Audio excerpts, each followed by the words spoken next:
obligation, America has given the Negro people a bad check, a check which has come back marked insufficient funds.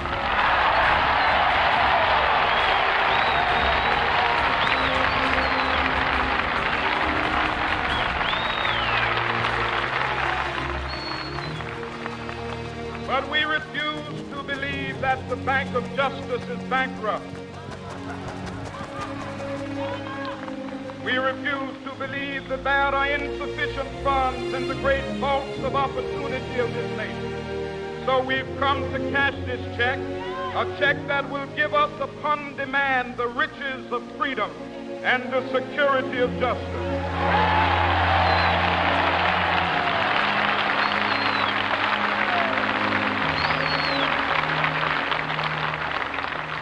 We have also come to this hallowed spot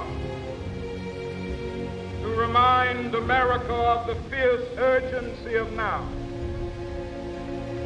This is no time to engage in the luxury of cooling off or to take the tranquilizing drug of gradualism.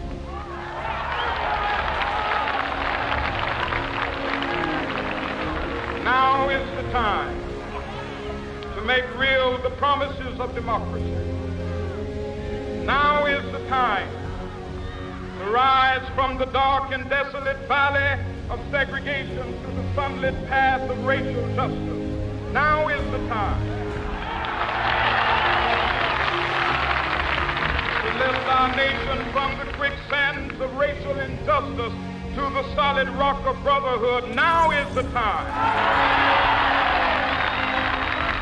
to make justice a reality for all of God's children. It would be fatal for the nation to overlook the urgency of the moment. This sweltering summit of the Negro's legitimate discontent will not pass until there is an invigorating autumn of freedom and equality. 1963 is not an end, but a beginning. Those who hope that the Negro needed to blow off steam and will now be content will have a rude awakening if the nation returns to business as usual.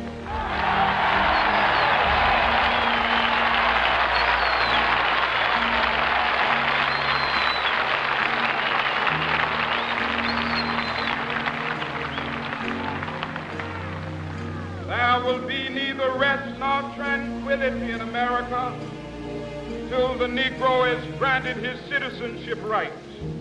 The whirlwinds of revolt will continue to shake the foundations of our nation until the bright day of justice emerges. That is something that I must say to my people who stand on the warm threshold which leads into the palace of justice. In the process of gaining our rightful place, we must not be guilty of wrongful deeds. Let us not seek to satisfy our thirst for freedom by drinking from the cup of bitterness and hatred.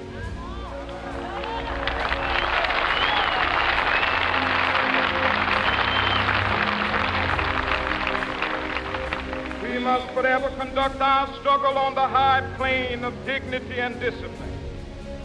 We must not allow our creative protests to degenerate into physical violence.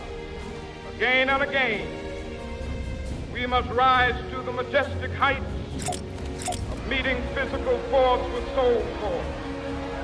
The marvelous new militancy which has engulfed the Negro community must not lead us to a distrust of all white people. For many of our white brothers, as evidenced by their presence here today, have come to realize that their destiny is tied up with our destiny.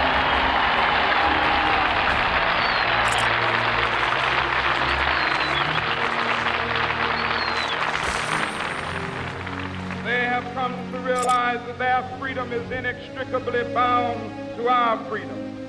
We cannot walk alone. As we walk, we must make the pledge that we shall always march ahead. We cannot turn back. There are those who are asking the devotees of civil rights, when will you be satisfied? We can never be satisfied as long as the Negro is the victim of the unspeakable horrors of police brutality. We can never be satisfied as long as our body is heavy with the fatigue of travel, cannot gain lodging in the motels of the highways and the hotels of the city.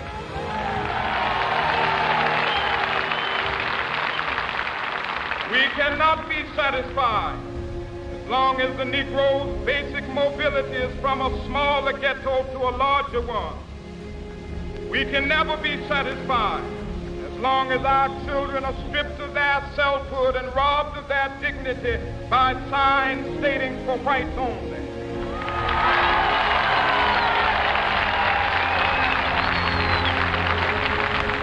We cannot be satisfied as long as a Negro in Mississippi cannot vote and a Negro in New York believes he has nothing for which to vote.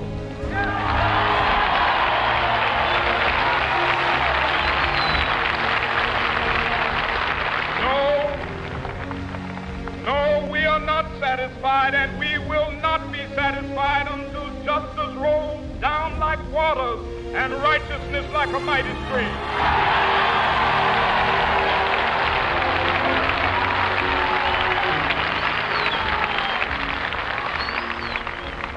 I am not unmindful that some of you have come here out of great trials and tribulations. Some of you have come fresh from narrow jail cells. Some of you have come from areas where your quest for freedom left you battered by the storms of persecution, staggered by the winds of police brutality. You have been the veterans of creative suffering. Continue to work with the faith that unearned suffering is redemptive. Go back to Mississippi.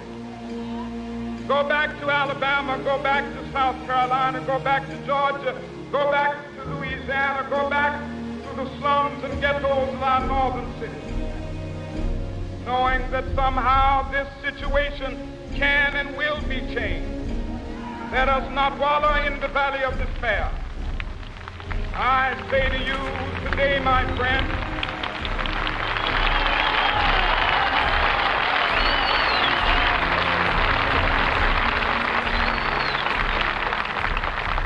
so even though we face the difficulties of today and tomorrow, I still have a dream. It is a dream deeply rooted in the American dream. I have a dream that one day this nation will rise up, live out the true meaning of its creed. We hold these truths to be self-evident, that all men are created equal.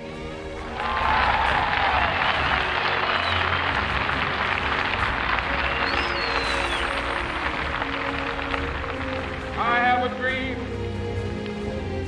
that one day on the red hills of Georgia, sons of former slaves and the sons of former slave owners will they be able to sit down together at the table of brotherhood. I have a dream. One day, even the state of Mississippi, a state sweltering with the heat of injustice, sweltering with the heat of oppression, be transformed into an oasis of freedom and justice. I have a dream. My poor little children will one day live in a nation where they will not be judged by the color of their skin, but by the content of their character. I have a dream today.